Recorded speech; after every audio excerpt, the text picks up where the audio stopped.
શ્રી ગણેશાય નમઃ.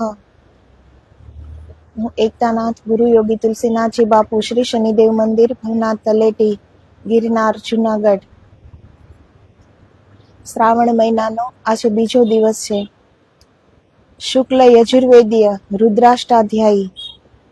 કાલે પંચમ અધ્યાય 11 વાર કરીને પાઠની 11 વાર પાઠ કરીને એની આહુતિ આપી હતી. પરંતુ આજે એ શ્લોકનું ગુજરાતીમાં એનો અર્થ શું થાય છે એ સાથે આજે હું પાઠ કરીશ, જેથી બધાને એ ખ્યાલ આવે. એ વેદોક્ત મંત્ર છે, શુક્લ યજુર્વેદનો મંત્ર છે, રુદ્રાષ્ટાધ્યાયી. તો જેને પણ સંસ્કૃતની ભાષાની સમજ ન હોય તો એને પણ એ શ્લોકનો અર્થ શું થાય છે, એ કહેવા શું માંગે છે, એની જાણ થાય. એ માટે આજે શ્લોક સાથે તેનું ગુજરાતી ભાવાર્થ કે તે કહેવા શું માંગે છે, આપણે શિવજીને કઈ પ્રાર્થના કરીએ છીએ, શું કહેવા માંગીએ છીએ, એની પણ જાણ થાય. એ માટે આપણે આજે રુદ્રાષ્ટાધ્યાયી ભાવાર્થ સાથે એનો પાઠ કરીશું. સૌ પ્રથમ શિવ માનસ પૂજા સ્તોત્ર. તો એ પણ સંસ્કૃતમાં છે. જેવી રીતે રત્ને કલ્પિતમ આસનમ હિમજલે સ્નાનમ ચ દિવ્યાંબરમ નાના રત્ન વિભૂષિતમ મૃગમદા મોદાંકિતમ ચંદનમ જાતિ ચંપક બિલ્વ પત્ર રચિતમ પુષ્પમ ચ ધૂપમ તથા દીપમ દેવ દયાનિધે પશુપતે રત કલ્પિતમ ગૃહ્યતામ. તો આ શિવ માનસ પૂજા સ્તોત્ર છે, જે આજે સમયના અભાવમાં ષોડશોપચાર પૂજા, રુદ્રાષ્ટાધ્યાયનો પાઠ આપણે કઈ ન કરી શકીએ. તો આ શ્રાવણ માસનો પવિત્ર મહિનો જે શિવજીની પૂજાનો અગાધ માતમ ધરાવે છે, તો આપણે શિવ માનસ પૂજા એ પણ કરી શકીએ છીએ. તો એનું ફળ તો આપણે ષોડશોપચાર પૂજા કરવા જેટલું જ મળે છે કે આપણે માનસિક પૂજા આપણે મનથી ભગવાનને પ્રાર્થના કરીએ છીએ, મનથી એને અર્પિત કરીએ છીએ. તો ભગવાન તો એ આપણો ભાવ જ જોવે છે. તો એવું નથી કે આપણે એને સ્નાન કરાવીએ, નૈવેદ્ય ધરાવીએ, ધૂપ દીપ નૈવેદ્ય અબીલ ગુલાલ એનાથી જ આપણે એની પૂજા કરવી જોઈએ, એવું નથી. પણ જેને સમયનો અભાવ છે એને ખાલી માનસ પૂજા કરે તો પણ એટલું જ ફળ મળે છે. તો આનો પણ આપણે આજે ગુજરાતી અર્થ સહિત માનસ પૂજા આપણે શીખીએ. રત્ને આસન કલ્પિયું હિમજલે કલ્પ્યા અહીં સ્નાને વસ્ત્રો રત્ન જડિત ત્રે મૃગ મેદે ચર્ચારુડા ચંદનો ચંપા બીલિતણા અનેક ધરિયા પુષ્પો તથા ધૂપને કલ્પ્યામ દીપ અહો અહી હૃદયના શંભો ગ્રહો સર્વતો. તો આ આપણે માનસિક મનથી આપણે ભાવથી શિવજીનું પૂજન અને શિવજીને આ બધું અર્પિત કર્યું. સોવર્ણે નવરત્ન ખંડ રચિતે પાત્રે ધૃતમ પાયસમ ભક્ષ્યમ પંચવિધમ પયોદધિયુતમ રંભાફલમ પાનકમ શાકાનામયુતમ જલમ રુચિકરમ કર્પૂર ખંડોજ્વલમ તાંબૂલમ મનસા મયા વિરચિતમ ભક્ત્યા પ્રભો સ્વીકુરુ. તો આ જે સંસ્કૃતમાં છે તો એનો ભાવાર્થ એ કહેવા શું માંગે છે, તો એ આપણે ગુજરાતીમાં આ શ્લોકનો અર્થ સોનાના મણિખંડ રત્ન જડિયા પાત્રે ધર્યો પાયસ લક્ષ્યો 5 પ્રકારના દૂધ દહીં કેળા ફળો સાથમાં શાકો લાખ પ્રકારના જળ મીઠું કપૂર ખંડયુત મેં આ પાન ધરાવ્યું મન થકી સ્વીકારજો પ્રેમથી. તો આ શ્લોકનો અર્થ એ થતો હતો કે આપણે જે ભગવાનને નૈવેદ્ય ધરીએ છીએ તો સમયનો અભાવ હોય, કોઈને આર્થિક પણ મુશ્કેલી હોય કે આપણે પ્રભુને કઈ મેવા મિષ્ટાન ધરી ન શકીએ, તો આપણે એ ભાવ તો કરી જ શકીએ છીએ. આપણે એને મનથી તો એને ભોગ નૈવેદ્ય ચડાવી શકીએ છીએ. આપણે જે નૈવેદ્ય ધરાવીએ છીએ એ પણ આપણો ભાવ જ છે ને કે એ ઈશ્વર એને ગ્રહણ કરે છે. તો ત્યાં એ મૂકવું એ જરૂરી નથી.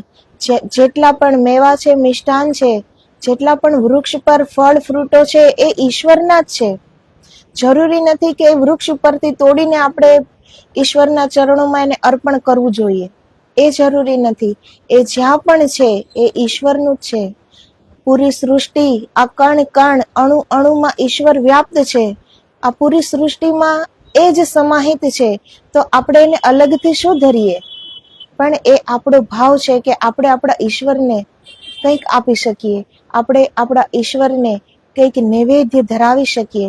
તો આ આપણે મનથી ભાવના કરીએ છીએ કે આટલું હે શિવજી હું તમને અર્પણ કરું છું, જે આપ ગ્રહણ કરો અને અમારા પર કૃપા કરો. આ ગ્રહણ કરવાની કોઈ માંગ નથી. ઈશ્વર પાસે કોઈ માંગ ક્યારેય પણ ન કરવી જોઈએ. જ્યારે પણ આપણાથી માંગ થઈ જાય છે ઈશ્વર પાસે કે મને બદલામાં આ જોઈએ છીએ, તો એ સૂચવે છે કે આપણને ઈશ્વર ઉપર શ્રદ્ધા નથી. એનો અર્થ એ જ થયો ને કે આપણને ઈશ્વર ઉપર શ્રદ્ધા નથી. આપણે એમ માનીએ છીએ કે આપણે શું જોઈએ છીએ એ ઈશ્વરને ખબર નથી, એટલે આપણે એને ખબર આપીએ છીએ. તો ઈશ્વર બેખબર નથી. તો પ્રાર્થના, સ્તુતિ એ એક ઈશ્વરની ધન્યવાદ કરવા માટે હોવી જોઈએ, કઈ માંગ માટે નહીં. એ આપણે પ્રેમથી, દિલથી, ભાવથી એક ધન્યવાદ રૂપી પુષ્પ અર્પણ કર્યું ઈશ્વરના ચરણોમાં. તો એ પ્રાર્થના, એ સ્તુતિ ઈશ્વર સુધી પહોંચે છે. ઈશ્વર સાથે ક્યારેય વ્યાપાર ન કરાય કે હું તમારું સ્તુતિ કરું છું, વંદના કરું છું, તમારો જપ કરું છું, તમારો પાઠ કરું છું, તો બદલામાં તમે મને આ આપો. સંસારમાં રહીને બધાની એ વૃત્તિ થઈ ગઈ છે, હંમેશા એ જ કરતો રહ્યો છે માનવ કે આપણે કંઈક કરીએ તો સામે આપણને એના બદલામાં કંઈક મળવું જોઈએ. પરંતુ ઈશ્વર સાથે કોઈ વ્યવહાર નથી ચાલતો. ઈશ્વર એ આપણો પ્રેમ જોવે છે, એ આપણું પ્રેમભર્યું હૃદય જોવે છે, એ આપણો એના પ્રત્યેનો ભાવ જોવે છે, એ શ્રદ્ધા જોવે છે, વિશ્વાસ જોવે છે. ઈશ્વરને બધી ખબર છે, અલગથી પ્રાર્થના કરવાની કોઈ જરૂર નથી. છત્રમ ચામરયોર્યુગમ વ્યજનકમ ચાદર્શકમ નિર્મલમ વીણા ભેરી મૃદંગ કાહલિકલા ગીતમ ચંદ્રોત્યમ તથા સાષ્ટાંગ પ્રણતિ સ્તુતિર બહુવિધા હેત સમસ્તમ મયા સંકલ્પેન સમર્પિતમ તવ વિભો પૂજામ ગૃહાણ પ્રભો. તો આ શ્લોકનો અર્થ થાય છે, છત્રો, ચામર, જોડને, વ્યંજકોને, દર્પણો, નિર્મળા, વીણા, ભૈરી, મૃદંગના, મૃદરવો, નૃત્યો તથા ગીતીઓ, સાષ્ટાંગે પ્રણિપાતની સ્થિતિ, રૂડી આ સર્વ મેં આજથી સંકલ્પે જ સમર્પ્યું પ્રભુ, તમે પૂજા ગ્રહો ઈશ્વર. તો તમે આ બધું જ જે મેં આપના ચરણોમાં ધર્યું છે એ બધું તમે સ્વીકાર કરો પ્રભુ. આત્મા ત્વં ગિરિજામતિઃ સહચરા પ્રાણાઃ શરીરમ ગૃહં પૂજા તે વિષયોપભોગ રચના નિંદ્રા સમાધિ સ્થિતિઃ સંચારઃ પદયોઃ પ્રદક્ષિણ વિધિ સ્ત્રોત્રાણિ સર્વા ગિરો યદ્યત કર્મ કરોમિ તદ અખિલમ શંભો તવારાધનમ.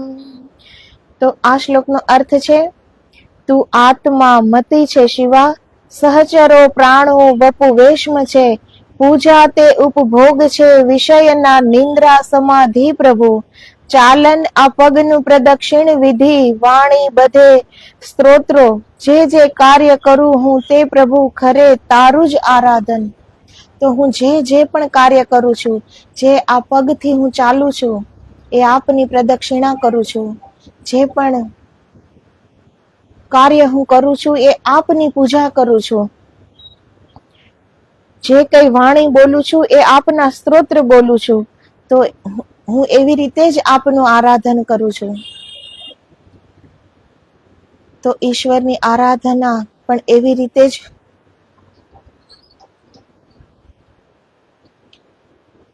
થતી હોય છે.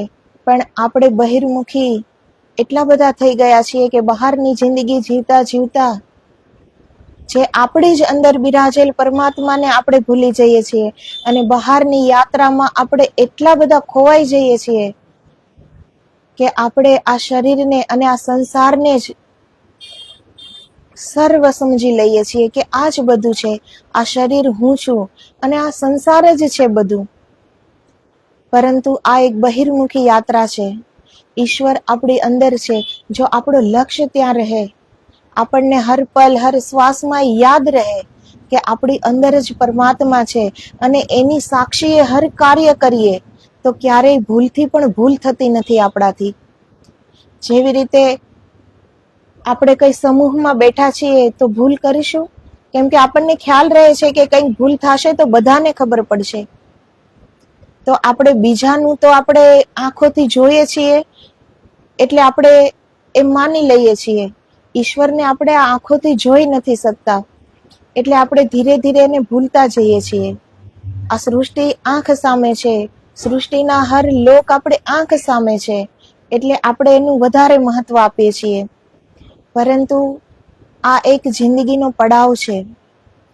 આ આપણું સાચું ઘર નથી. આપણે હંમેશા અહીં રહેવાનું નથી.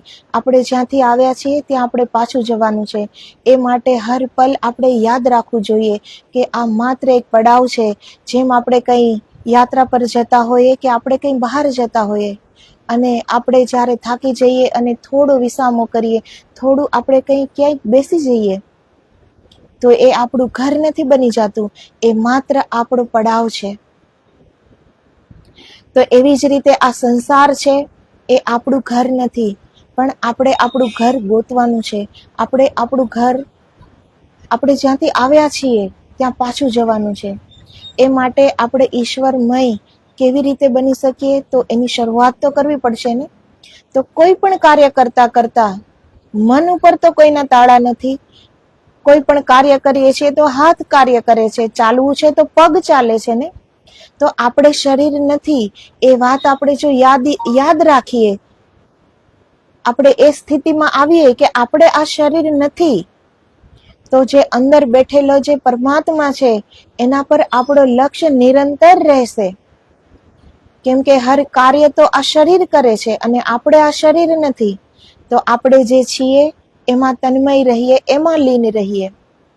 તો પછી આપણે જે પણ કાર્ય કરીએ છીએ એ પૂજા બની જાય છે, ચાલીએ છીએ પ્રદક્ષિણા બની જાય છે. આપણે જે ભોજન લઈએ છીએ એ જ ઈશ્વરનો નૈવેદ્ય બની જાય છે. તો આ શરીરમાં જે પણ આપણે ગ્રહણ કરીએ છીએ ભોજનના રૂપે, તો એ આપણે ભાવ કરવો જોઈએ કે એ આપણે ઈશ્વરને અર્પિત કરીએ છીએ અને એ જ પચાવવા વાળો છે ને. આપણે કોણ છીએ? આપણે કંઈ જ નથી. જો અંદર બેઠેલી આત્મા, જો આપણે આ શ્વાસ લઈએ છીએ એ બહાર નીકળી જાય તો આ શરીર શું કરી શકે? તો નિરંતર એ યાદ રાખીએ કે આપણે શરીર નથી અને આપણે જે છીએ, આપણે જે વાસ્તવમાં છીએ, આપણું જે સ્વસ્વરૂપ છે, જે એ આપણી આત્મા, એ જ આપણું શરીર, એ જ આપણું સ્વરૂપ છે અને આત્મા એ જ પરમાત્મા છે. પરમાત્મા અને આપણામાં કોઈ ફરક નથી, કોઈ ભેદ નથી. પરંતુ આપણે આ બહિર યાત્રામાં એ અંતર યાત્રાને ભૂલી ગયા અને આપણે આપણી ઓળખાણ ભૂલી ગયા કે આપણે કોણ છીએ. એટલે આપણે આપણને તુચ્છ સમજીને આ બહિર્મુખી યાત્રા અને આ સંસારમાં આપણે જીવીએ છીએ અને આપણું જે સ્વરૂપ છે એને ભૂલી ગયા. એટલે આપણે પરમાત્માથી દૂર થતા જઈએ છીએ. પણ હર કાર્ય કરતા કરતા જો એને આપણે યાદ રાખીએ, આપણે અંદર જે બેઠેલો છે એને આપણે યાદ રાખીએ, તો આપણું દરેક કાર્ય પૂજા બની જાય છે. અલગથી કોઈ પૂજા કરવાની પણ જરૂરત નથી, અલગથી કોઈ જપ કરવાની પણ જરૂરત નથી. ઈશ્વરે આપણા શ્વાસમાં, જે આપણે શ્વાસ લઈએ છીએ ત્યારે સોહ અને જ્યારે શ્વાસ આપણે નીકળે છે ત્યારે હમ સો હમ, જે અજપા જાપ છે એ તો ઈશ્વરની પૂંજી એ પહેલેથી આપણી પાસે છે. આપણે કેવલ ત્યાં ધ્યાન રાખવાનું છે, એ લક્ષ્ય સાધવાનો છે, એનું અનુસંધાન કરવાનું છે. અલગથી જપ કરવા પડે છે કેમ કે આપણી એકાગ્રતા નથી. આપણે આપણા જે અંદર અજપા જાપ ચાલે છે એમાં આપણું લક્ષ્ય નથી, એટલે આપણે અલગથી જાપ કરવા પડે છે. નહીતર ઈશ્વરે કેટલું આપણને આપ્યું છે કે અલગથી એ પણ કરવાની જરૂર નથી, જો ત્યાં આપણું લક્ષ્ય સંધાઈ જાય. એ માટે એ એકાગ્રતા જોઈએ કે આપણે આપણે અંદરનો એ અવાજ સાંભળી શકીએ. આપણે આપણે અંદર ચાલતો અજપા ગાયત્રી મંત્ર એ આપણે સાંભળી શકીએ. કરચરણ કૃતમ વા કાયજમ કર્મજમ વા શ્રવણમ નયનજમ વા માનસમ વા અપરાધમ વિહિતમ વિહિતમ વા સર્વમેતત ક્ષમસ્વ. જય જય કરુણાબ્ધે શ્રી મહાદેવ શંભો. કરપદ શ્રવણેથી, કાર્યથી, નેત્રથી વા મન વચન શરીરે જાણીને કે અજાણે સહુ મુજ અપરાધો સર્વ તે માફ કરજો. જય જય કરુણાબ્ધે શ્રી મહાદેવ શંભુ. તો એ શ્લોકનો અર્થ એ થતો હતો કે કોઈ પણ વાણીથી, મનથી, બુદ્ધિથી, કોઈ પણ ઇન્દ્રિયોથી કોઈ પણ અમારાથી ભૂલ થતી હોય, અમારો અપરાધ થતો હોય તો હે મહાદેવ શંભુ અમને ક્ષમા કરો. તો શ્રીમદ શંકરાચાર્ય વિરચિતા શિવ માનસ પૂજા શિવ ચરણ કમલે અર્પણમસ્તુ. તો આ તો આપણે તેનું ગુજરાતી અર્થ સહિત આપણે કર્યું. નહીતર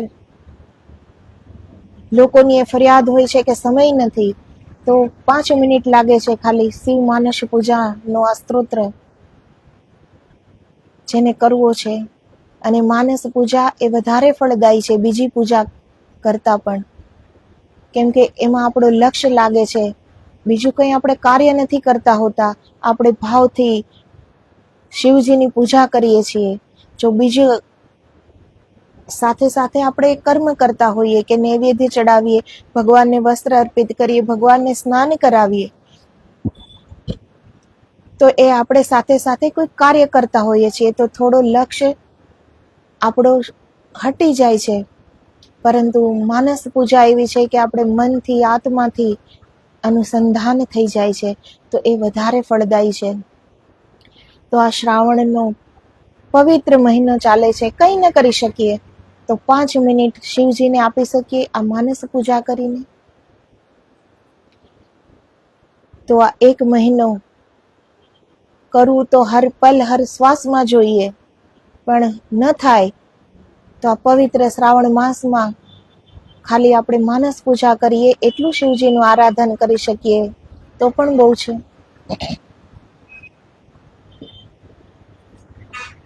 તો રુદ્રાષ્ટાધ્યાયી, જેને આપણે રુદ્રીના 8 અધ્યાય છે, જેનાથી મહાભિષેક પણ થઈ શકે છે, જેનાથી હવન પણ થઈ શકે છે, જે આપણે આહુતિ આપીએ છીએ હર શ્લોક બોલીને. તો આજે એનો પણ આપણે અર્થ સહિત, ગુજરાતી અર્થ સહિત, જેથી જેને સંસ્કૃત શ્લોકની જાણ નથી એને પણ ખ્યાલ આવે કે આ શ્લોકનો અર્થ શું થાય છે.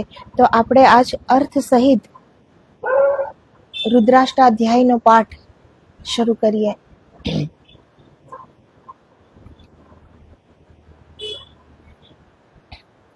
તો એનો પહેલો અધ્યાય છે મંગલાચરણ. વંદે સિદ્ધિપ્રદમ દેવમ ગણેશમ પ્રિયપાલકમ વિશ્વગર્ભમ ચ વિઘ્નેશમ અનાદિ મંગલમ વિભુમ. કોઈ પણ કાર્ય કરતા પહેલા, કોઈ પણ પાઠ કરતા પહેલા, હવન પૂજા કરતા પહેલા, કોઈ પણ સારું કાર્ય કરતા પહેલા શ્રી ગણેશજીનું ધ્યાન અવશ્ય કરવું જોઈએ. પ્રથમ દેવ છે શ્રી ગણેશજી.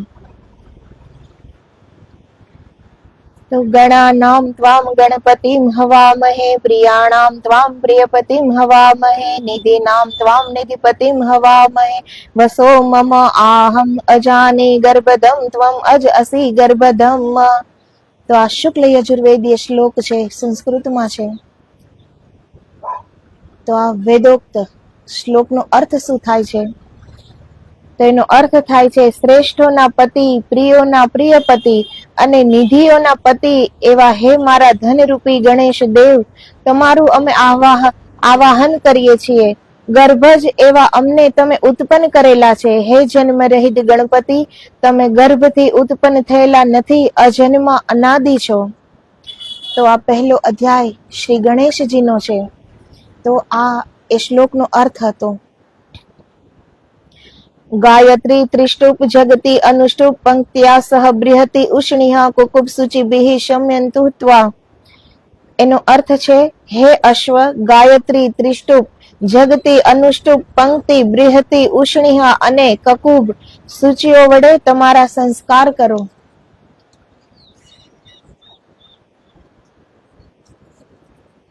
દ્વિપદાઃ યા ચતુષ્પદાઃ ત્રિપદાઃ યાઃ ચ ષટ્પદાઃ વિછંદાઃ યાઃ ચ સછંદાઃ શુચિભિઃ શમ્યંતુ ત્વા. 2 પાદવાળી, 4 પાદવાળી, 3 પાદવાળી, 6 પાદવાળી, છંદ રહિત અને છંદવાળી છંદની જાતિઓ, હે અશ્વ, તમારું સૂચિઓ વડે સંસ્કાર કરો. સહસ્તોમઃ સહછંદસ આવૃતઃ સપ્રભાઃ ઋષયઃ સપ્ત દેવ્યાઃ પૂર્વેષાં પંથા મનુર્દશ્ય ધીરાઃ અનવાલે ભીરે રથ્ય ન રશ્મિન. એનો અર્થ છે, સ્ત્રોત્ર અને છંદો રહિત, કર્મ અનુષ્ઠાન કરનારા, પ્રમાણ જાણનારા, જ્ઞાની બુદ્ધિમાન ઋષિઓ પૂર્વજોના માર્ગને અનુસરીને જેમ સારથીઓ અશ્વની લગામ સમ્યક પ્રકારે હાથમાં પકડીને રથ હાંકવામાં પ્રવૃત્ત છે, તેમ યજ્ઞ કાર્યમાં પ્રવૃત્ત થતા હતા. અથ શિવ સંકલ્પ સુક્ત. યત જાગ્રત દુરમ ઉદેતિ દેવમ તદ ઉસુપ્તસ્ય તથા એવ એતિ દુરંગમ જ્યોતિષામ જ્યોતિઃ એકમ તત મે મનઃ શિવ સંકલ્પમસ્તુ.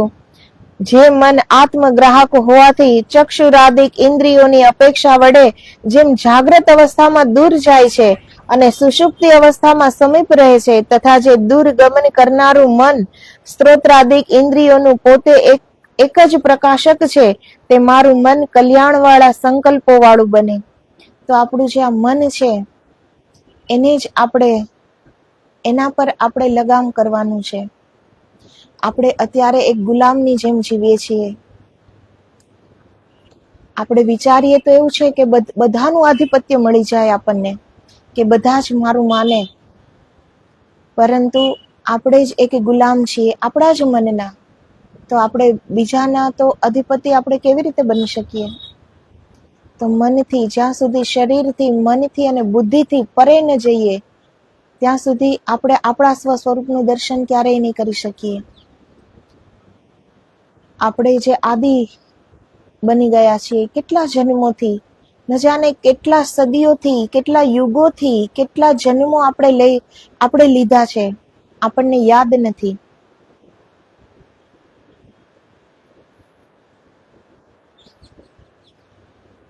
એટલે આપણે આપણા મનના કહ્યા ઉપર આપણે જીવીએ છીએ. એટલે આપણી આ બહિર્મુખી યાત્રા શરૂ થઈ છે, કેમ કે મન આપણને હંમેશા બહારના તરફ ખેંચે છે.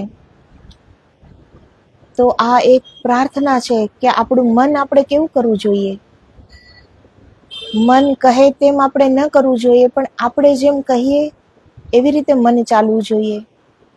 તો બીજા આપણે કહીએ તેમ કરે એવું આપણે વિચારીએ છીએ એ પહેલા આપણે તો આ ગુલામી દૂર કરીએ. આપણે તો આપણું મનના જે ગુલામ બની બેઠા છીએ, તો આપણે તો આપણા મનને જીતીએ, કે જેમ મન કહે છે એમ આપણે ન કરીએ. અત્યારે તો આપણે જેવી રીતે એક ગુનેગાર એક સજા કાપતો હોય, જેલમાં હોય, જેવી રીતે જેલર કહે છે એવી રીતે એને રહેવું પડે છે, એવી જ રીતે તો રહીએ છીએ. હજી આપણને સૌ લોકોની ઈચ્છા હોય છે મોક્ષની, મુક્તિની, પરંતુ આપણે હજી આપણા મનથી પણ મુક્ત નથી થતા. તો મોક્ષ એ તો દુર્લભ છે. એની તો વાત જ બહુ દૂર રહી ને, તો કે આપણે આપણા મનથી પણ મુક્ત નથી થઈ શકતા. તો પછી આપણે આપણા કર્મોથી મુક્ત, આપણે આપણા જન્મોથી મુક્ત, કે આપણે જ્યાંથી આવ્યા છીએ, જે પરમાત્માના અંશ છીએ, જેના ચરણ શરણમાંથી આપણે છૂટા પડ્યા છીએ, ત્યાં જવાની વાત તો બહુ દૂર રહીને. તો સૌથી પહેલા આપણું મન એકાગ્ર હોવું જોઈએ. એ મન આપણા કહ્યામાં હોવું જોઈએ, આપણે એના કહ્યામાં ન હોવા જોઈએ. કેમ કે જ્યાં સુધી આપણે ગુલામ છીએ, તો ગુલામની હેસિયત હોય છે કેટલી, એ ક્યાં સુધી જઈ શકે? એક ગુલામ હોય, એક કેદી હોય, એ શું રાજા સુધી પહોંચી શકે છે? તો એમ આપણે પણ એક ગુલામ થઈને પરમાત્મા સુધી નહીં પહોંચી શકીએ. તો આપણે આ ગુલામી માંથી મુક્ત થવું પડશે. જેને પણ મુક્તિની આકાંક્ષા છે, તો એને જ મુક્તિ કહેવાય છે. મુક્તિ એ નથી કે આપણું મૃત્યુ થઈ જાય પછી આપણો જન્મ ન થાય, એને મુક્તિ કહેવાય. ખાલી એ જ મુક્તિ નથી. મુક્તિ તો જીવતા જ આપણે એ મહેસૂસ કરવાની છે, અહેસાસ કરવાનો છે, એને સમજવાની છે, એવી રીતે જીવવાનું છે. આપણી આત્મા પરમ સ્વતંત્ર છે, પરમ મુક્ત છે. પરંતુ એ આત્મામાં આપણે ક્યારે તલ્લીન થઈ શક્યા છીએ? ક્યારે આપણે એટલું અંદર ઉતરીને એને જોઈ શક્યા છીએ? આપણું મન આપણને બહાર દોડાવે છે ને આપણે દોડતા જઈએ છીએ. તો મુક્તિ એને કહેવાય છે કે જે આત્મામાં જોડાઈને પરમાત્મા બની જાય. એ આ મન, શરીર, બુદ્ધિથી પરે ઉઠી જાય, એ આ ગુલામીમાંથી છૂટી જાય અને એ આત્મામાં જોડાઈ જાય. જેવી રીતે એક બૂંદ સાગરમાં ભળી જાય છે, એ સાગરની જ બૂંદ છે. પરંતુ જ્યારે એ સાગરમાં ભળી જાય છે તો એનું અલગ કોઈ અસ્તિત્વ નથી. પછી સાગરમાંથી એ બૂંદને આપણે અલગ થોડા જ આપણે એને તારવી શકશું? પછી તો એ પણ એ વિશાળ સાગરનો પર્યાય બની ગઈ. એવી રીતે આપણે પણ જ્યારે આપણી અંદર આત્મદર્શન જો કરી શકીએ, તો આત્મા જ પરમાત્મા છે, એની સાથે જોડાઈને આપણે પણ એ જ પરમાત્મા બની જઈશું. કોઈ ભેદ નહીં રહે આપણા અને પરમાત્મામાં. પણ જે અત્યારે જે વચ્ચેનું આવરણ છે, એ આપણું મન છે. એ મન જ આપણને પરમાત્માથી દૂર કરે છે અને આ સંસાર સાથે જોડે છે. તો આપણે મનને કેવું બનાવવું જોઈએ, કેટલું દ્રઢ સંકલ્પ વાળું બનાવવું જોઈએ, એ આ કહેવા માંગે છે. યેન કર્માણિ અપસ મનીષિણ યજ્ઞે કૃણવંતી વિદથેષુ ધીરાહ યત અપૂર્વમ યક્ષમ અંતઃ પ્રજાનામ તત્મે મનઃ શિવ સંકલ્પમ અસ્તુ.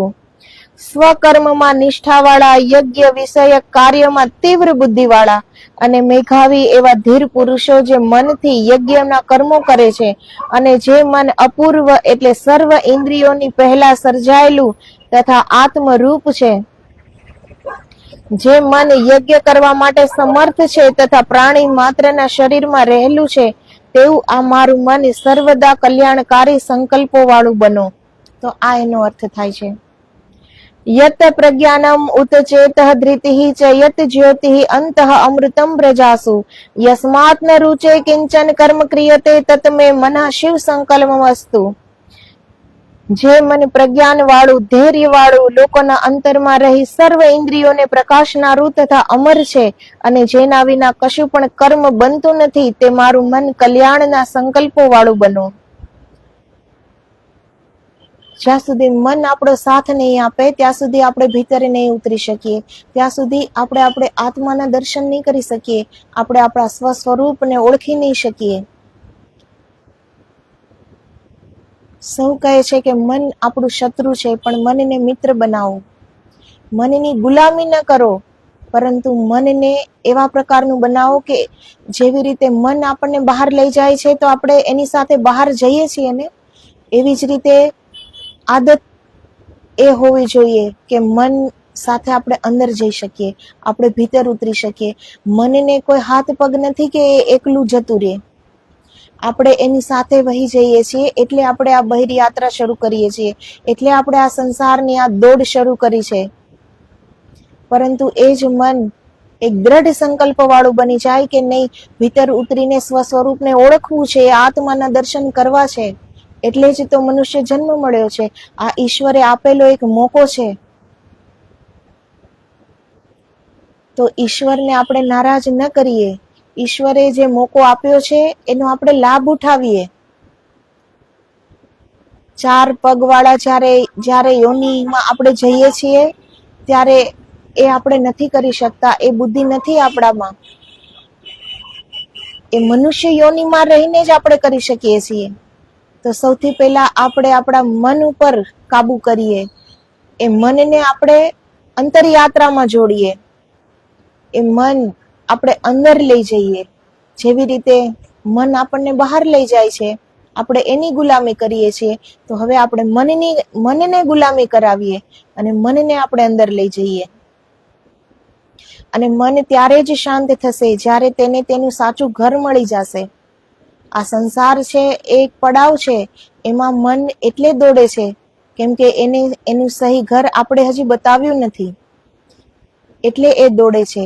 જ્યારે આપણે એને એ સત્યનું ઘર બતાવી દેશું, જ્યારે એને આપણે ભીતર લઈ જશું અને એ શાંતિની ખોજમાં જ્યારે એ પણ લીન બનશે, ત્યારે એને શાંતિ થશે.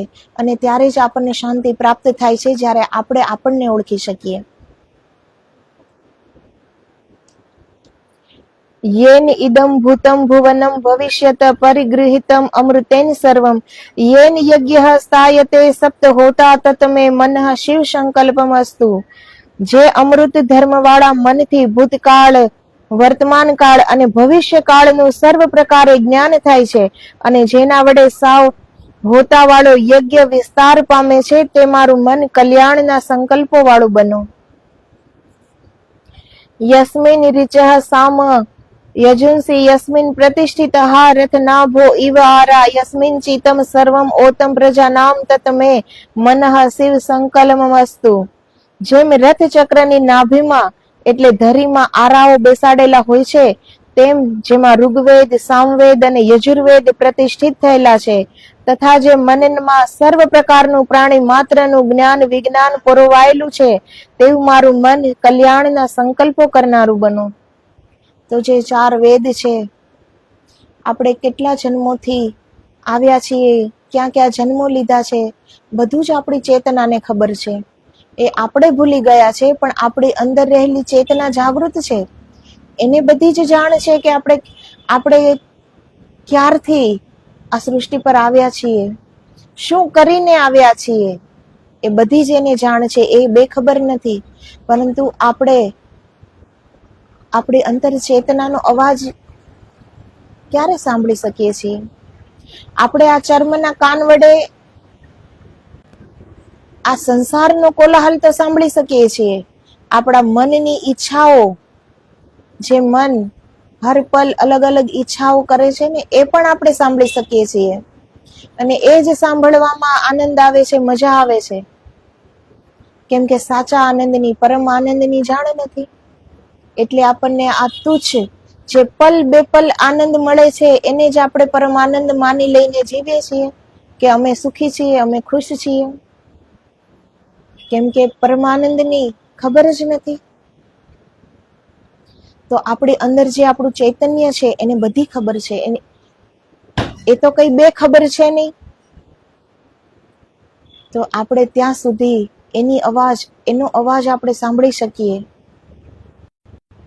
એટલા આપણે એકાગ્ર બનીએ, એટલું એવું મન આપણું બને કે એ અંદરનો અવાજ સાંભળી શકે. બહારની ભીડનો, બહારના લોકોનો આટલો કોલાહલ એ આપણા આ ચર્મના કાન સાંભળી શકે છે, પરંતુ અંતરનો જો અવાજ સાંભળવો હોય તો એ અંદરના કાન એને ખોલવા પડે. જેવી રીતે કુરુક્ષેત્રમાં જ્યારે કૃષ્ણ ભગવાન અર્જુનજીને એનું વિરાટ સ્વરૂપના દર્શન કરાવે છે, તો એને દિવ્ય ચક્ષુઓ આપે છે. તો આપણી આ ચર્મની આંખ વડે આપણે ઈશ્વરના દર્શન નથી કરી શકતા. તો એ ઈશ્વર આપણી જ અંદર છે. તો આપણે પણ આપણી આ ચર્મની આંખ વડે આપણે આત્માના દર્શન નહીં કરી શકીએ. એના માટે આપણા અંતર ચક્ષુ ખોલવા પડે. એના માટે આપણે ભીતર ઉતરવું પડે, અભ્યાસ કરવો પડે. એના માટે એક દ્રઢ સંકલ્પ કરવો પડે કે કંઈક પ્રાપ્ત કરવું છે. એક લક્ષ્ય હોય તો પછી આજુબાજુ કંઈ ધ્યાન નથી જાતું. આપણે એ આંખ એ અનુસંધાન કરે છે લક્ષ્યનો. તો જીવનમાં હંમેશા એક લક્ષ્ય હોવો જોઈએ. એ પછી બહિર્મુખી યાત્રાનો હોય કે અંતર્મુખી યાત્રાનો હોય, પરંતુ લક્ષ્ય વગરની જિંદગી નકામી છે. સુસારથી અશ્વાન ઇવ યત મનુષ્યાન નેનિયતે અભિશુભિ વાજિનઃ રત પ્રતિષ્ઠમ યત અજીરમ જવિષ્ઠમ તત મે મનઃ શિવ સંકલ્પમસ્તુ. જેમ સાવધ સારથી ચાબુક તથા લગામથી અશ્વને નિયમમાં રાખીને પોતાના ધારેલા સ્થાને અશ્વને લઈ જાય છે, તેમ જે મન મનુષ્યને પોતાના કામમાં પ્રેરે છે, જે મન હૃદયમાં પ્રતિષ્ઠિત છે અને તે વૃદ્ધાવસ્થા રહિત તથા અતિશય વેગવાળું છે, તે મારું મન કલ્યાણના સંકલ્પો કરનારું બને. તો જેવી રીતે અશ્વ ઉપર સવાર સારથી ચાબુકથી પણ એ અશ્વને જ્યાં પોતાને જવું છે ત્યાં જ લઈ જાય છે ને. અશ્વને પ્રેમથી સમજાવો, ન સમજે તો ચાબુકથી, કંઈ પણ યત્ન પ્રયત્ન કરીને સારથી એને ત્યાં જ લઈ જશે ને જ્યાં એને પોતાને જવું છે. તો એવી રીતે જ આ મનરૂપી અશ્વ પર આપણે સવાર થઈ જવું જોઈએ.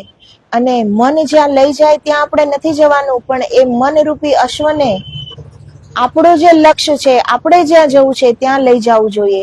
એ પછી પ્રેમથી માને કે ચાબુકથી માને, પણ એ એકાગ્ર કરીને એને આપણે જે સ્થાને જવું છે ત્યાં મનને લઈ જવું જોઈએ. તો એવું મારું મન સંકલ્પ વાળું બને, કલ્યાણકારી સંકલ્પ વાળું.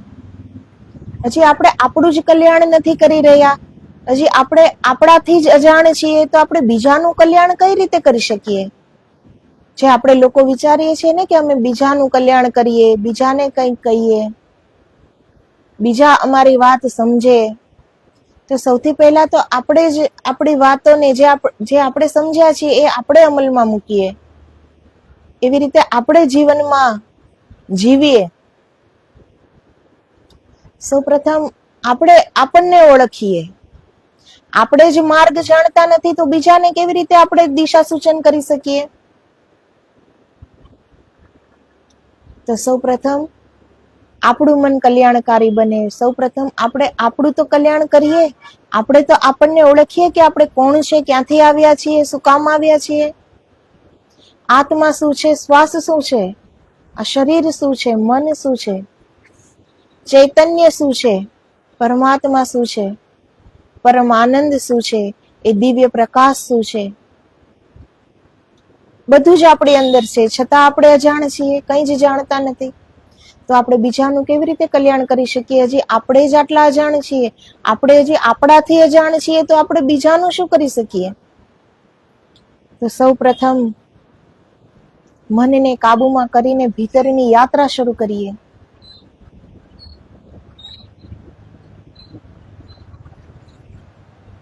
હવે આ બીજો અધ્યાય છે વિરાટ પુરુષનો સૃષ્ટિ યજ્ઞ, પુરુષ સૂક્ત. પુરુષ સૂક્તથી ષોડશોપચાર પૂજા પણ થાય છે, એની પણ આહુતિ પણ આપી શકાય છે યજ્ઞમાં. તો પુરુષ સૂક્ત બધા જાણે છે, પરંતુ એના અર્થ, એ શ્લોકની તો બધાને જાણ છે, પણ જેને પણ એ સંસ્કૃત ન સમજાતું હોય તો પુરુષ સૂક્ત એ શું છે તો એના અર્થ સહિત આજે આપણે આ પાઠ કરીએ. સહસ્ર શીર્ષા પુરુષ સહસ્રાક્ષ સહસ્રપાત સભૂમિ સર્વત સ્પૃત્વા અત્યતિષ્ઠ દશાંગુલમ. તો એનો આ પહેલો શ્લોક છે પુરુષ સૂક્તનો. તો એનો અર્થ છે બ્રહ્માંડ રૂપ શરીરને ધારણ કરનારા સર્વ પ્રાણીઓના સમષ્ટિ રૂપ આદિ પુરુષને સહસ્ત્રો શીર્ષો છે, સહસ્ત્રો નયનો છે અને સહસ્ત્રો પાદ છે. આ આદિ પુરુષ બ્રહ્માંડ ગોલોક રૂપી પૃથ્વીમાં સર્વ તરફ વ્યાપીને બહાર 10 આંગળ રહેલા છે. તો આ એનો અર્થ છે. પુરુષઃ એવ ઇદમ સર્વમ યત ભૂતમ યત ચ ભાવ્યમ ઉત અમૃત તત્વશ ઈશાનઃ યત અન્યેન અતિરોહતિ.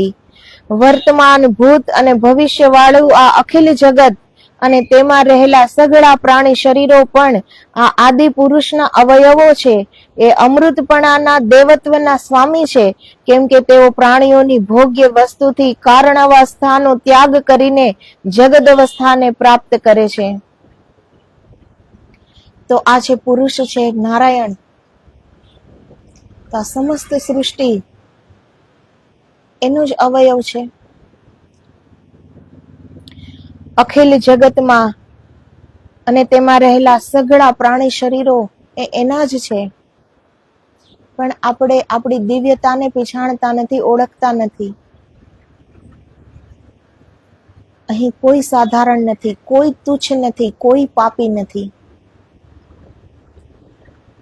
પૂરી સૃષ્ટિ માં એક જ બ્રહ્મ વ્યાપ્ત છે. અહીં કોઈ અલગ પણ નથી. એક જ બ્રહ્મના આ અવયવો છે, એક જ બ્રહ્મના આ અંશ છે. અને ચારો તરફ એ જ સમાહિત છે, એ જ વ્યાપ્ત છે. પરંતુ આપણે આ શરીરમાં રહીને એ બધું ભૂલી ગયા અને આપણે પણ આપણી આંખથી બીજાના શરીર જ દેખાય છે. એટલે આપણને આ બીજા છે, આ સૃષ્ટિમાં આટલા જે ભીડ દેખાય છે, જે આટલા લોકો દેખાય છે, એટલે દેખાય છે કેમ કે આપણે હજી શરીરના તલ ઉપર જીવીએ છીએ, એટલે આપણને આ શરીર દેખાય છે. આપણે જ્યારે એ બ્રહ્મ તત્વને જાણીશું, એ બ્રહ્મને જ્યારે પછાણી શકીશું, ત્યારે આ દેહ, આ શરીર એ મટી જશે, ક્યાંય નહીં દેખાય. પછી તો આંખ બંધ હોય કે આંખ ખુલ્લી હોય, તો એ બ્રહ્મ જ ના દર્શન થશે, એક જ બ્રહ્મના. ત્યારે એ દિવ્યાનુભૂતિ અને એ જ પરમાનંદ છે કે ચારો તરફ આપણા એ જ ઈશ્વર છે. આપણી અંદર પણ, આપણી બહાર પણ, અને પૂરી સૃષ્ટિમાં, એ પછી જડ હોય કે ચેતન હોય, પણ પૂરી સૃષ્ટિમાં ઈશ્વર સિવાય કંઈ જ નથી, બ્રહ્મ સિવાય કંઈ જ નથી. પરંતુ આપણે હજી ભ્રમમાં જીવીએ છીએ, એટલે આપણને એ બ્રહ્મના દર્શનથી આપણે હજી બહુ દૂર છીએ. કેટલા જન્મો થઈ ગયા છતાં પણ આપણે આપણને પણ નથી ઓળખી શક્યા કે આપણે કોણ છીએ. આપણે જ્યારે આપણને ઓળખી લઈએ કે આપણે આ શરીર નથી, આપણે આપણી આત્માને ઓળખી લઈએ, આપણે પરમાત્માને ઓળખી લઈએ, એ સાથે જ આપણે બ્રહ્મને ઓળખી લઈએ છીએ. અને એ સાથે જ આ ચર્મની આંખ મટી જાય છે અને બ્રહ્મચક્ષુ, બ્રહ્મ દ્રષ્ટિ આવી જાય છે. અને એ દ્રષ્ટિથી સર્વલોક, સર્વ સૃષ્ટિમાં આપણે એ બ્રહ્મના દર્શન કરી શકીએ છીએ. એ ભેદ મટી જાય છે અને આપણે પરમ મુક્ત થઈ જઈએ છીએ. અને એને જ મોક્ષ કહેવાય છે. આપણી આત્મા પરમ મુક્ત છે, આકાશ જેવી અસીમ છે. પરંતુ આપણે ભ્રમમાં જીવીએ છીએ. જીવવા આવ્યા હતા બ્રહ્મમાં, પણ આપણે જીવીએ છીએ ભ્રમમાં. એટલે આપણે કર્મ બંધનોમાં બંધાતા જઈએ છીએ અને આપણે આપણી આત્માની ઓળખાણ ભૂલી ગયા. બહાર તો બધું ઓળખવાની કોશિશો કરીએ છીએ, એમાં તો બધા આતુરતા બતાવે જ છે બહાર કે મને બધા ઓળખે, હું બધાને ઓળખું, એની આતુરતા રહે છે. પરંતુ એ બ્રહ્મને ઓળખવાની આતુરતા, એ તો હવે આ યુગમાં કોઈ મહાપુરુષ, કોઈ સંત છે જેની એ ખોજ છે, જેને એ બ્રહ્મ ભાવમાં જીવવું છે. બાકી તો બધા બ્રહ્મજાળમાં જ જીવે છે. એતાવાન અસ્ય મહિમા અતઃ જ્યાયાંચ પુરુષઃ પાદઃ અસ્ય વિશ્વાભૂતાનિ ત્રિપાદસ્ય અમૃતમ દિવી.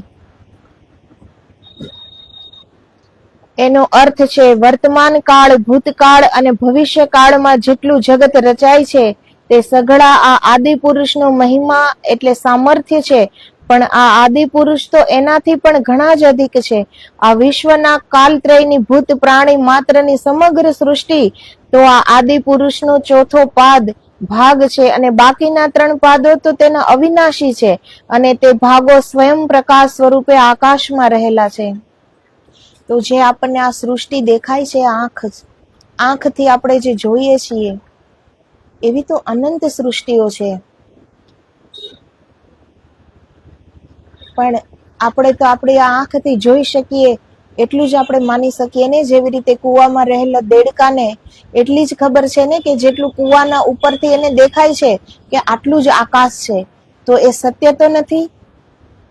એ દેડકો કૂવામાં છે, પરંતુ આકાશ તો અસીમ છે ને. તો એવી રીતે આ સૃષ્ટિ પણ અનંત છે, સૂર્ય પણ અનંત છે, પરંતુ આપણે એક જ સૂર્યને જોઈએ છીએ, એક જ ચાંદને જોઈએ છીએ, આ એક જ પૃથ્વીને જોઈએ છીએ, કેમ કે આપણે અંદરની આંખ ખુલ્લી નથી. આ ચર્મની આંખથી તો જે સામે છે એ જ આપણે જોશું. તો જે આ સૃષ્ટિ આપણે જોઈએ છીએ, આપણને એવું લાગે છે કે આ વિરાટ સૃષ્ટિ, એ તો એ આદિ પુરુષનો એક અણુ જેટલો ભાગ છે, જે આપણે જોઈએ છીએ આપણી આંખથી. તો એનું સ્વરૂપ કેવડું હશે? એ અમાપ છે, અસીમ છે, એની કોઈ સીમા નથી. એટલે તો એ અણુ અણુમાં વ્યાપ્ત છે. પૂરી સૃષ્ટિ જ એનું સ્વરૂપ છે. અનંત બ્રહ્માંડો, અનંત સૃષ્ટિ એનું સ્વરૂપ છે. ત્રિપાત ઉર્ધ્વ ઉદેત પુરુષ પાદ અશ્ય ઇહ અભવત પુનઃ તતઃ વિશ્વ વ્યક્રામત શાસના નશને અભી. એનો અર્થ થાય છે, આ આદિ પુરુષ પોતાના પાદત્રયથી સંસારની ઉપર બ્રહ્મ સ્વરૂપે રહેલ છે, અને તેમનો એક પાદ આ માયામય સંસારમાં રહેલ છે, કે જે આ માયામાં ફરી ફરી સૃષ્ટિ અને સંહારમાં આવે છે, અને ત્યાં માયામાં રહી અશન કરનારા મનુષ્યાદિ ચેતન પ્રાણીઓમાં તથા નહીં અશન કરનારા પર્વતાદિ અચેતન જડ પદાર્થોમાં સર્વ સ્થળે અનેક રૂપે વ્યાપીને રહેલ છે. તો જડ હોય કે ચેતન હોય, અનેક પ્રકારે એ જ વ્યાપ્ત છે, એ જ બ્રહ્મ વ્યાપ્ત છે. આપણને એ જડ લાગે છે કે આ પર્વત જડ છે. કોઈ પણ જડ વસ્તુને જોઈએ છીએ તો આપણને એમાં કોઈ દિવ્યતા લાગતી નથી, કેમ કે આપણે માત્ર આપણે આ આંખથી જોઈએ છીએ, આપણા મનથી વિચારી લઈએ છીએ કે આ જડ છે. પરંતુ જડ હોય કે ચેતન, આ સૃષ્ટિનું હર કોઈની રચના તો ઈશ્વરે જ કરેલી છે. તો જેની રચના ઈશ્વરે કરી હોય,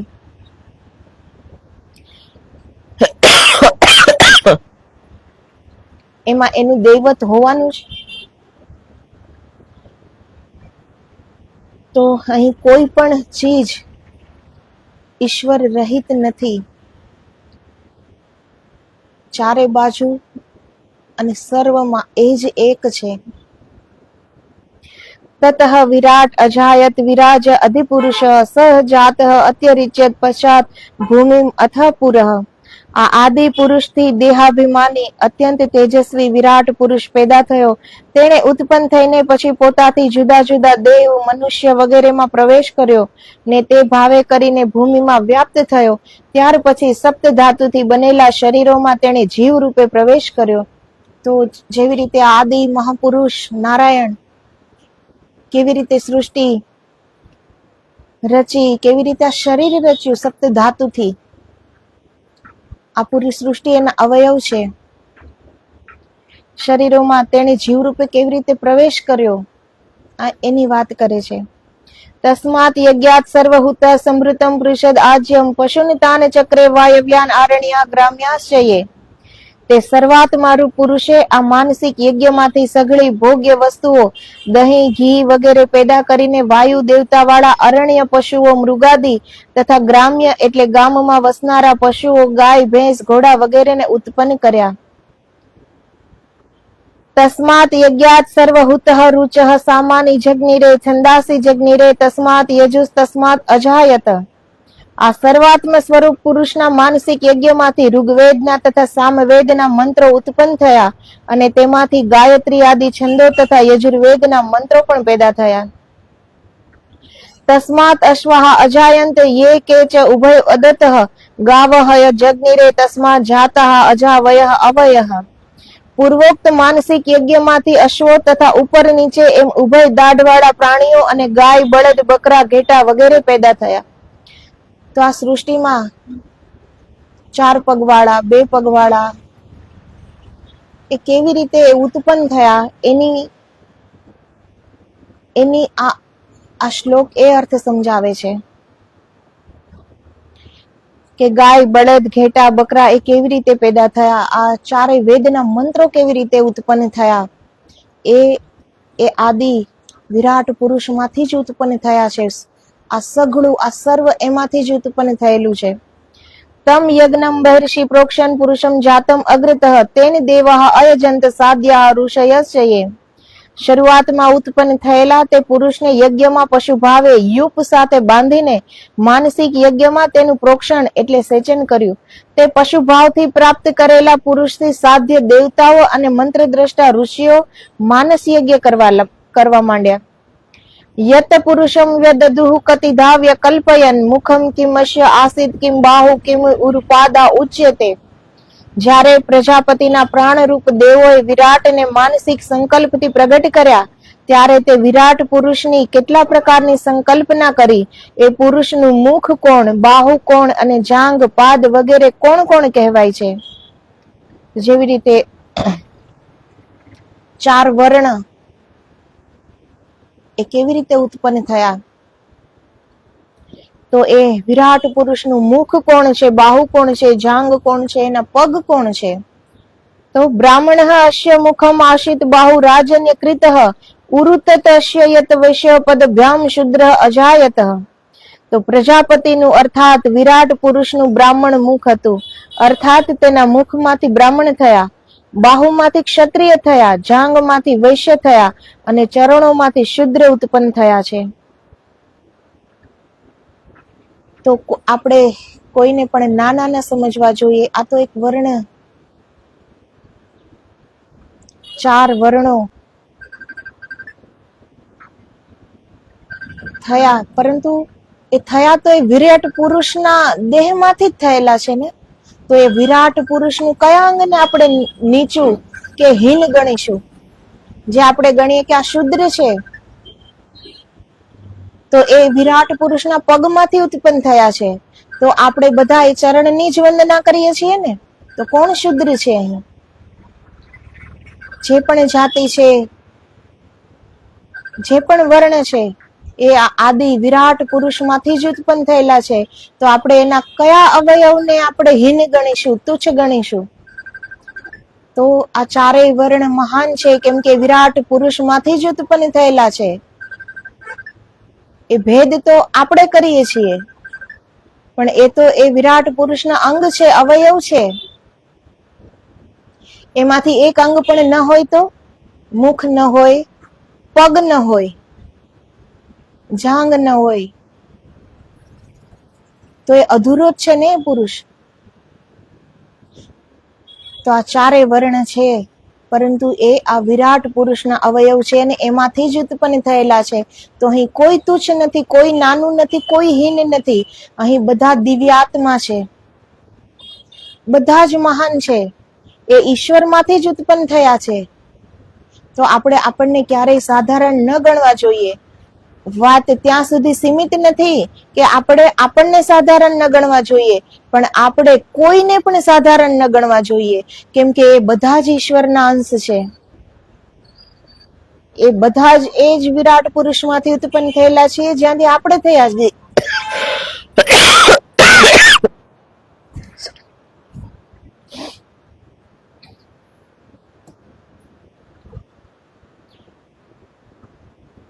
તો કમસે કમ માનવ થઈને આવ્યા છીએ. ધર્મ ન સમજી શકીએ, સત્ય ન સમજી શકીએ, તો માનવતા તો એ જ આપણો પહેલો ધર્મ છે કે માનવ થઈને આવ્યા છીએ તો માનવતા હોવી જોઈએ. કોઈને તુચ્છ ન ગણવા જોઈએ, કોઈને નાના ન ગણવા જોઈએ, કોઈને હીન ન ગણવા જોઈએ. કમસે કમ એટલું તો આપણાથી થાય ને, એ ભાવ તો આપણે લાવી શકીએ ને. એ જાણી નથી શકતા, એ દિવ્ય પુરુષને, વિરાટ પુરુષના દર્શન નથી કરી શકતા કે આપણે એના કયા અવયવમાંથી ઉત્પન્ન થયા છીએ, કે આ બધા એના રૂપ છે. આપણે એના દર્શન નથી કરી શકતા, પરંતુ આપણે એ ભાવ તો કરી શકીએ ને કે આપણે બધા જ એ જ ઈશ્વરના અંશ છીએ. અહીં કોઈ નાનું નથી, કોઈ તુચ્છ નથી, કોઈ સાધારણ નથી. અહીં બધા જ દિવ્યાત્મા છે. બધાની અંદર એક જ સરખો આત્મા, એ પરમાત્મા, એ બ્રહ્મ તત્વ રહેલું છે.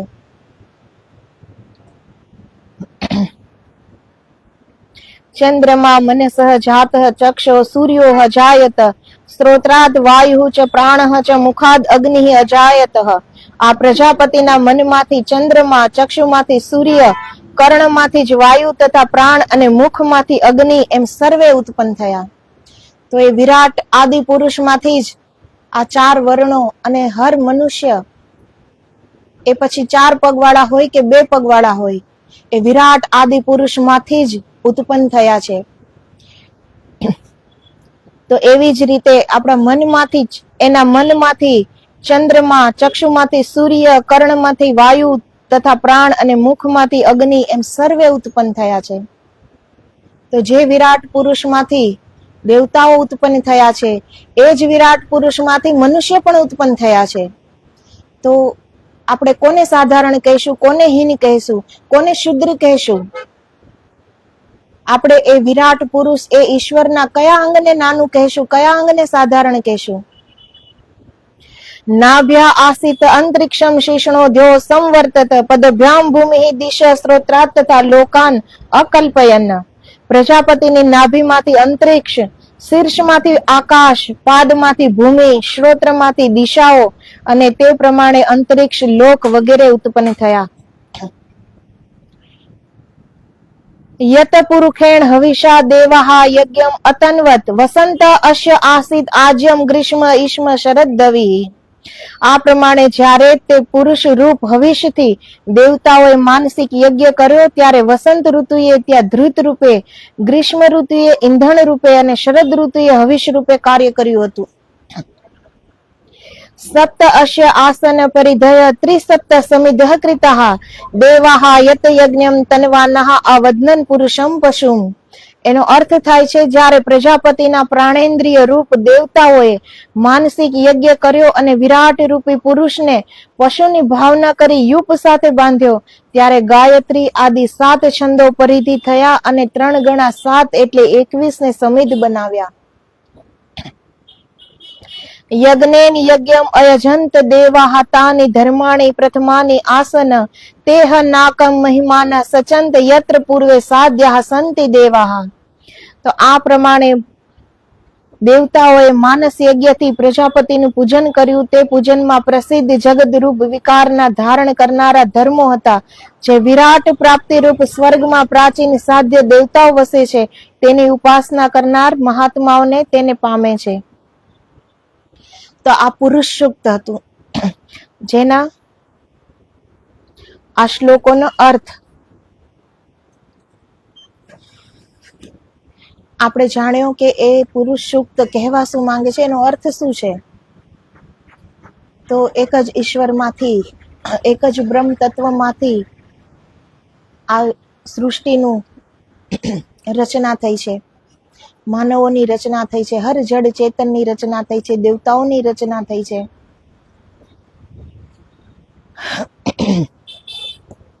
આપણી આંખે આપણે જોઈએ છીએ એટલી જ આ સૃષ્ટિ નથી, અનંત સૃષ્ટિઓ છે. એ માટે અંતરચક્ષુ ખોલવા પડશે.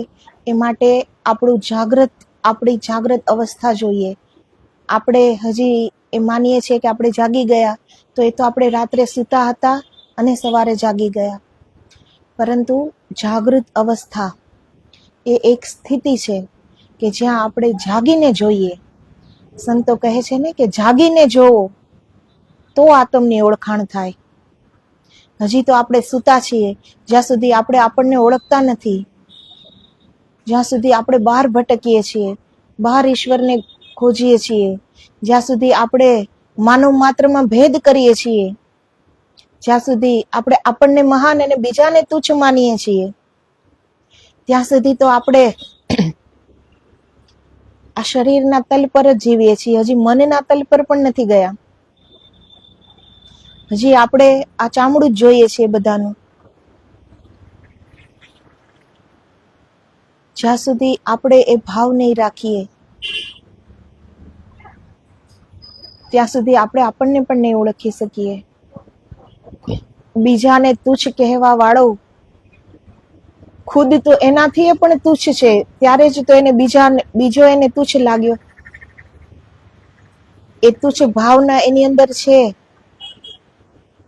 આપણે એવા જ બનીએ છીએ જેવી આપણી ભાવના હોય છે, જેવા આપણે બનવા માંગતા હોઈએ છીએ. આપણું ઘડતર આપણે સ્વયં જ કરીએ છીએ. આપણી જેવી ભાવના હોઈએ છીએ એવું જ આપણું જીવન બની જાય છે. તો કમસે કમ શરૂઆત કરીએ કે ભાવના તો ઊંચી રાખીએ, આપણો ભાવ તો સાચો રાખીએ, પવિત્ર રાખીએ. આપણે એ તો ભાવ કરી શકીએ કે સારી સૃષ્ટિ મારા પરમાત્માની છે, આપણે એ તો ભાવ રાખીએ. કે બ્રાહ્મણ છે, વૈશ્ય છે, ક્ષત્રિય છે, શૂદ્ર છે, એ કોઈ પણ છે, પણ એ મારા જ પરમાત્માના અંશ છે, એમાંથી જ ઉત્પન્ન થયેલા છે. અને આપણે આપણી અંતરાત્માની સાક્ષીએ કર્મ કરીએ તો ભૂલથી પણ ભૂલ નહીં થાય કે હું જે પણ કાર્ય કરું છું એ ઈશ્વર જોવે છે. એ અગર આપણે ભાવના કરીએ કે ના કરીએ, પણ એ તો સત્ય જ છે ને કે આપણી અંદર રહેલી આત્મા, આપણી અંદર રહેલો પરમાત્મા હર ક્ષણ આપણું કર્મ જોવે છે. એ ચિત્રગુપ્ત ભગવાન કોઈ અલગથી ચોપડા લઈને બેઠા નથી આપણું કર્મ લખવા માટે. આપણે આ સૃષ્ટિમાં કોઈ એક લોતા ઇન્સાન નથી કે આપણું હર કર્મ જોવે અને લખે. આપણે જ આપણું કર્મનું નિર્માણ કરીએ છીએ, હર પલ કરીએ છીએ. અને એ કર્મ આપણી અંદર બેઠેલો ઈશ્વર એ જોવે છે. એ પ્રમાણેનું આપણને ફળ પ્રાપ્ત થાય છે. તો આપણે એ ભાવના તો કરી શકીએ ને. આત્મદર્શન નથી કર્યા, પણ જાણ તો છે ને કે આત્મા એ જ પરમાત્મા છે. તો એની સાક્ષીએ જીવીએ, એની સાક્ષીએ હર કાર્ય કરીએ તો કર્મ બંધન કપાઈ જાય છે. ખોટા કર્મો નહીં થાય, ખોટું નહીં બોલીએ, અન્યાય નહીં કરીએ, કોઈને સાધારણ નહીં માનીએ કે ઈશ્વર જોવે છે. તો જ્યાં ઈશ્વર જોવે છે ત્યાં કાર્ય પણ તો સારા થવા લાગશે ને, વિચારો પણ પવિત્ર થવા લાગશે ને કે એ જોવે છે હું શું વિચારું છું અત્યારે. જેવી રીતે માનસિક પૂજા અતિ ફળદાયી છે, એવી રીતે માનસિક કર્મ પણ બહુ કષ્ટદાયી છે. પણ આપણે એ ભૂલી ગયા છીએ ને. તો જેમ આપણે વિચાર કરીએ છીએ, વિચાર વગર તો મન એક પલ પણ રહેતું નથી ને. તો એ માનસિક કર્મ એમાં આપણે બંધાતા જઈએ છીએ અને એ કર્મ ભોગવવા પણ જન્મ લેવો પડે છે. આપણે શું વિચારીએ છીએ કે આપણે આ વિચાર્યું એ કોઈને ક્યાં ખબર છે, પણ કોઈને ખબર હોય કે ન ખબર હોય, ઈશ્વરને તો ખબર જ છે ને. અને એ તો તટસ્થ ન્યાય કરે છે.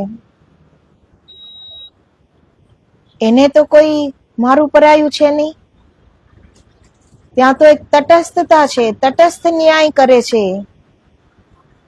તો આપણે જે પણ ખરાબ વિચારીએ, કોઈનું ખરાબ વિચારીએ, આપણે કોઈનું ખરાબ કરી ન શકીએ. ચલો, તો આપણે કર્મથી રહી ગયા કે આપણે કોઈને વિચાર આવ્યો કે આને આપણે એક લાફો મારીએ તો કદાચ આપણે આપણા હાથને રોકી લઈએ, પરંતુ વિચાર તો આવી જ ગયો ને મનમાં. તો એ મનનું કર્મ તો બંધાઈ જ ગયું. એટલે વિચાર પણ કરીએ તો એ ઈશ્વરની સાક્ષીએ કરીએ તો આપણા વિચારો પણ ધીરે ધીરે પવિત્ર પાવન થવા લાગશે. કે હું જે અત્યારે વિચાર કર્યો એ ઈશ્વર જોવે છે, એ સાંભળે છે. બીજા સાંભળે કે નહીં સાંભળે, એ સાંભળે છે. તો કર્મ બંધનમાંથી મુક્ત થવું હોય તો હર કાર્ય ઈશ્વરની સાક્ષીએ કરીએ કે ઈશ્વર જોવે છે. કોઈ જોવે કે ન જોવે, ઈશ્વર જોવે છે. અને આ કર્મ છે એ જે આપણે કરીશું એ આપણે જ ભોગવવાનું છે. કર્મના સંગાથી અહીં કોઈ નથી કે મારાથી આટલું દુષ્કર્મ થઈ ગયું છે તો હવે ભોગવવાના સમયે જેને મેં મારા કહ્યા છે એ પણ મારું અડધું ભોગવી લેશે, એવું તો નથી. એ આપણે જ ભોગવવું પડશે.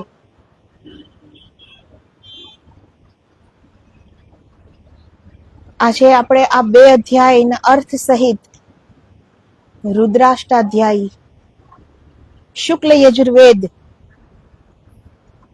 એના વેદોક્ત મંત્ર છે. તો આજે આપણે 2 અધ્યાયના અર્થ સહિત પાઠ કર્યો.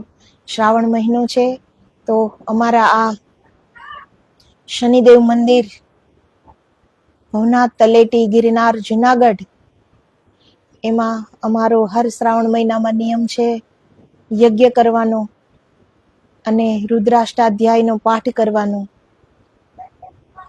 પંચમ અધ્યાય 11 વખત કરવાનો હોય છે અને બાકીના અધ્યાય 1 વખત. એ અમારો નિયમ છે, તો એ પણ અમારે કરવાનો છે. એટલે આજે અહીં વિરામ આપીએ. આગળના વિડીયોમાં 3જો અને 4થો અધ્યાય એના અર્થ સહિત આપણે વાત કરીશું અને સમજીશું. તો આજે આપણે અહીં વિરામ આપીએ. શ્રાવણ મહિનો છે, જે પણ કરી શકીએ એ કરવું જોઈએ. ઈશ્વરે મનુષ્ય બનાવીને એક મોકો આપ્યો છે. હર પલનો આપણે ઉપયોગ ન કરી શકીએ તો ક્યારેક એવા દિવસો આવે, ક્યારેક એવો પવિત્ર મહિનો આવે. અહીં તો પવિત્ર, પાવન, ઈશ્વરની આ સૃષ્ટિમાં બધું જ પવિત્ર છે, બધું જ પાવન છે. છતાં પણ શિવજીને પ્રિય શ્રાવણ માસ ચાલી રહ્યો છે, તો એમાં આપણે આપણું કર્મ કરતા કરતા, આપણી ફરજ નિભાવતા પણ આપણે શિવજીનું જેટલું આરાધન કરી શકીએ, જેટલું એનું ધ્યાન કરી શકીએ એટલું કરીએ. ટીવીમાં, મોબાઈલમાં, બીજા સાથે વાતોમાં જે સમય બગાડીએ છીએ એ ન બગાડીએ અને આપણે થોડો શિવજીનું ભજન, ધ્યાન કરીએ, એના જપ કરીએ તો એ આપણા માટે છે. આ કોઈ બીજા માટે નથી. આપણે જ આપણું ભલું કરી શકીએ છીએ. તો જેટલો પણ સમય છે એનો સદુપયોગ કરીએ. હર પલનો સદુપયોગ. જેનું વર્તમાન સુધરે છે એનું ભવિષ્ય સુધરેલું જ છે. મારા સદગુરુ શ્રી યોગી તુલસીનાથજી બાપુ એ હંમેશા મને સમજાવે છે કે વર્તમાન જો આપણું સુધરે તો ભવિષ્ય સુધરેલું જ છે.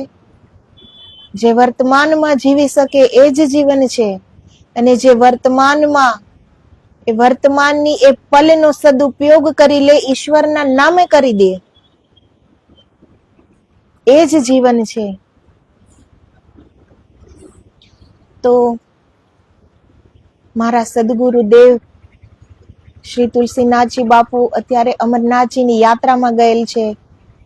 કાલે રાજસ્થાન ગોગામેડી એ દર્શન કરતા હતા. ત્યાંથી જે વિડીયો આવ્યા છે તે મેં મૂક્યા છે, જેથી બધાને એના દર્શનનો લાભ પ્રાપ્ત થાય. તે વિડીયો પણ યુટ્યુબમાં છે.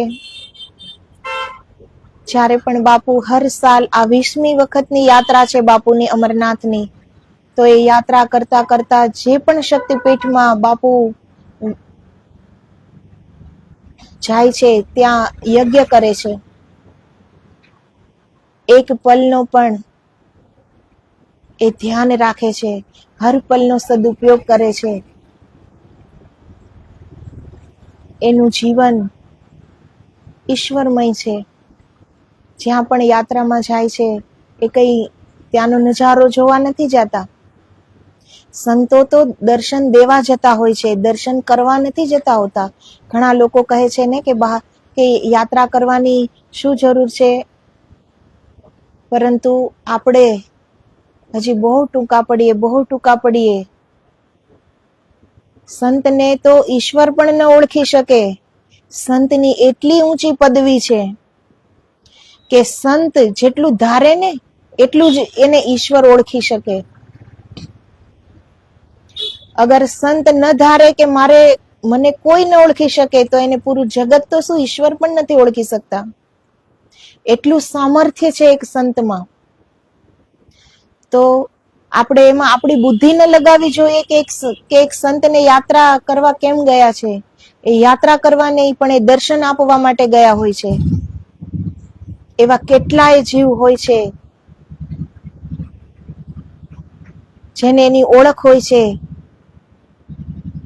જે એના દર્શન કરવા માટે વ્યાકુળ હોય છે, એના માટે જાય છે. સંત માટે કોઈ ભેદ નથી કે ખાલી મારા શિષ્ય અને મારા સેવકોનું સારું થાય એ માટે યજ્ઞાદિ, એ માટે પૂજન આરાધન કરે. એ તો સર્વ માટે કરે છે, કેમ કે એ બ્રહ્મ ભાવમાં જીવે છે. એ બ્રહ્મમાંથી ઉપર ઉઠી ગયા. એ બ્રહ્મ ભાવમાં જીવે છે સંત. એના માટે અહીં કોઈ અલગ નથી, કોઈ ભેદ નથી કે આ મારો શિષ્ય છે, આ મારો સેવક છે અને આ બીજા છે. એવો ભેદ સંતમાં નથી. એ કરે છે સર્વ માટે. તો એ સર્વની શાંતિ મળે, સર્વને મુક્તિ મળે, એ માટે એવા ભાવથી જ્યાં પણ ઉતરે છે, જ્યાં પણ જે પણ શક્તિપીઠમાં જાય છે, યાત્રા કરતા કરતા ત્યાં એ યજ્ઞ કરે છે. એનો કોઈ પણ સંકલ્પ પોતાના માટે નથી હોતો. સર્વ માટે, સર્વના કલ્યાણ માટે સંકલ્પ હોય છે. તો આજે બસ આટલું. આદેશ. જય ગિરનારી, જય ગુરુદેવ.